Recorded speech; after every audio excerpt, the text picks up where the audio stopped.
Gents, let's talk about the topic that's dominating the football world right now. Should Erik ten Hag move on from Manchester United? Will he be asked to move on, politely or not politely, given the recent results? I mean, after they were hammered by Newcastle at home in the League Cup, a much changed Newcastle, by the way. I mean, the stats are just awful reading, right? Nick Mendola, I'm going to come to you first on this one, but United have lost 8 of their first 15 games in the season for the first time since 1962. Some of the other stats are talking about the drop-off since they won the League Cup trophy in February, and how much, Erik ten Hag's side looked to have lost energy-wise in that situation since then, and just the personnel coming in, all the rest of it hasn't worked out. So when we're looking at it, how worried should we be about Erik ten Hag's future at Manchester United right now? Pretty worried, but not so much will he have success, could he fix it, all that. Just worried about if they get through this patch. I think there are much worse managers, many worse managers than him.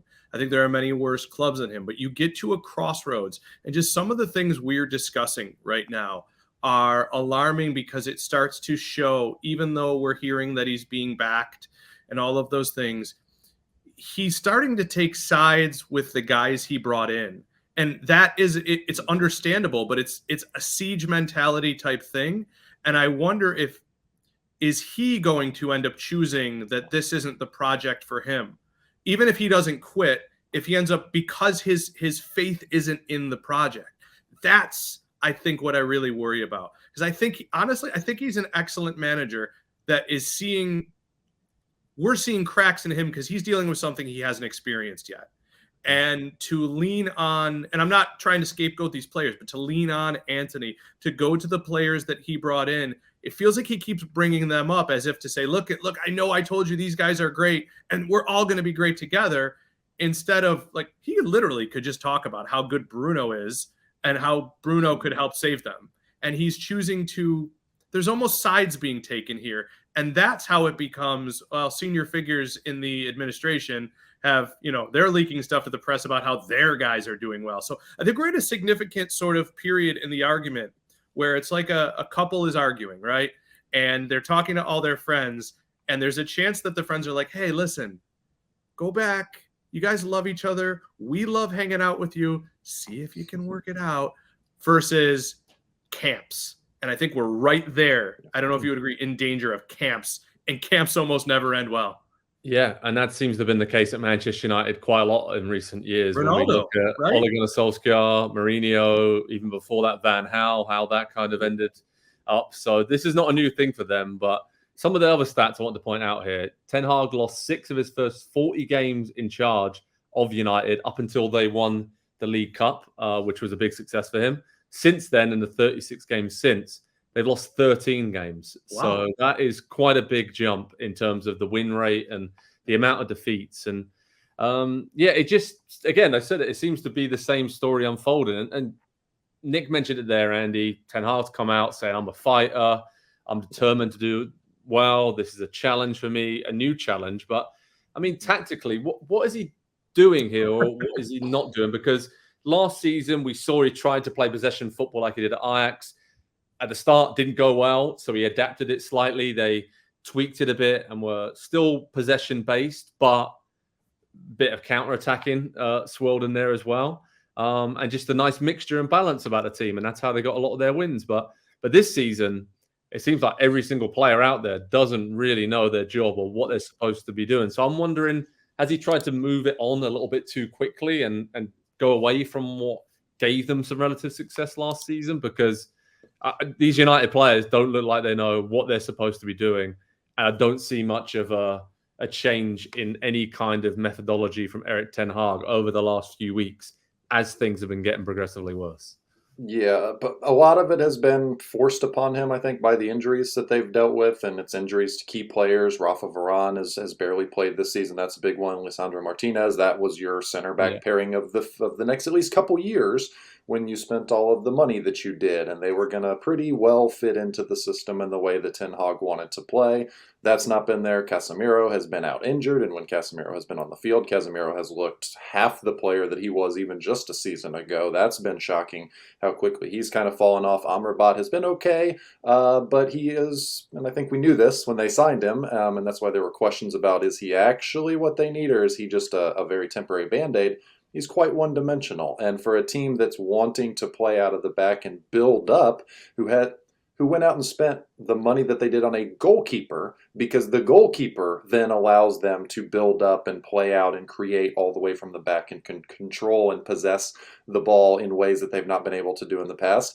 It's just nothing is fitting together right now. You've got some of the pieces that you need. They're out injured. You've got some of the pieces that you need. They're on the field. They rarely cross paths on the field together. And when they do, it doesn't look very good because they've not spent a lot of time playing together. So it feels like United are perpetually stuck in a period of transition, and they're never going to get out of it. And he has resorted effectively in the last few weeks.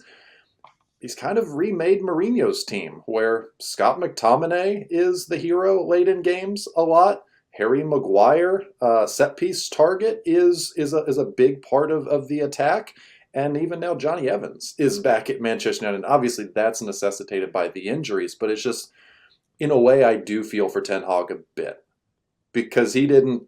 That's not his. None of that's his fault. He didn't ask for any of that. But that, and we've come to this point, I think, in recent shows, is that's just Manchester United right now. You sign up to be the manager of that club. That's kind of what you get at the moment. So true. Great point there about all the injuries. Obviously, Luke Shaw being out as well was a big player down the left side and has totally imbalanced them, and Martinez, and obviously Varane as well. It's just, defensively, a lot of issues there in midfield, a lot of issues up front, a lot of issues, generally a lot of issues for Manchester United off the pitch, on the pitch. So. Sorry, you bring up Luke Shaw. I think because we saw, I spoke to you. I remember I being surprised when United spent as much as they did for you, but you had seen so much of him at Southampton. What Manchester United used to be when they bought a player like Shaw is that in a couple years, this guy's going to be a stud. And he turned into a very, very good player, but no longer at Manchester United. And we're seeing this a little bit at Chelsea too. Do you buy a player and he becomes part of a system and becomes part of the furniture, and now he's the leader? That, I think, Luke Shaw is such a great example because I remember you telling me, like, look, this is about potential. He's doing it at Saints. It's going to take, and we saw it last year and even the early parts of this year. He's what you need at a club like United, but they no longer are functioning in that way. They're either throwing teenagers out there and saying, be amazing, or buying 31-year-olds and saying, last longer than you should. Like, Luke Shaw really is kind of, in a way, isn't it, a nutshell of what's went wrong there? Yeah, no, it's so true. A lot of potential and spending a lot of money for that potential. And then sometimes, and a lot of times, it isn't working out. And Andy said it a few times. So many careers have almost gone there to flounder and never reached the heights that they once did. And the reason why Manchester United spent big on them. So it's a bigger issue than just Erik Ten Hag. It really, really is. Quick question to Andy and to Nick. Does Ten Hag make it to 2024 as Man United's manager? Yes. I don't think there's someone out there to take the job that would impress anybody and wouldn't just totally reset the project. Otherwise, if there was someone there, I think he might be gone in a week. But what's the project, right? I mean, that's the other the bigger issue here as well, off the pitch with the ownership situation. Do you just keep him in charge that he's there for the investment that is potentially to come? Or do you make the big change now? And who is calling the shots? That's another big problem and part of this. But Andy, what do you think?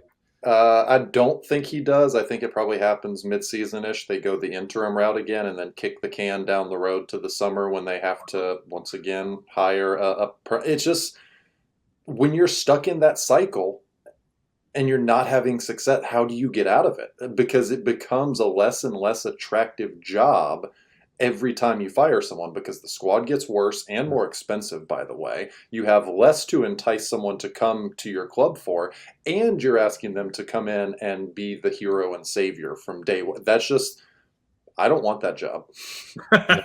No, that's going to be a tough one. I hope he stays around because I do think he has it within him to, like we saw last season, when there are more normal situations, he can improve a team. I don't think he is, though. I feel like United might pull the plug, but I hope that doesn't happen. And yeah, we'll keep you updated on Pro Soccer Talk on NBCSports.com. All the latest on Manchester United's situation, a crisis club, I think it's fair to call them right now.